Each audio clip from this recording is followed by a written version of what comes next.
राजा हो धूप ह बड़ी तेज ना सहल जाई। त तोहरे खाती कूलर एसी लगवा दी का।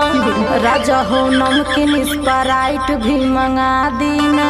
कामे के बेरी में मजाक तो के सूझता। देखा न ओठ भी गर्मी से राजा सूखता। पता न कौन काल में हमार बियाह भयल। मना करत रही तू ही के ना बर्दाश्त भयल।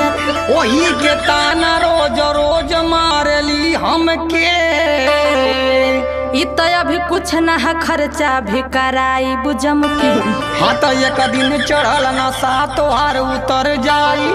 जेह दिन छोड़ के गईनी तथा चली जाई।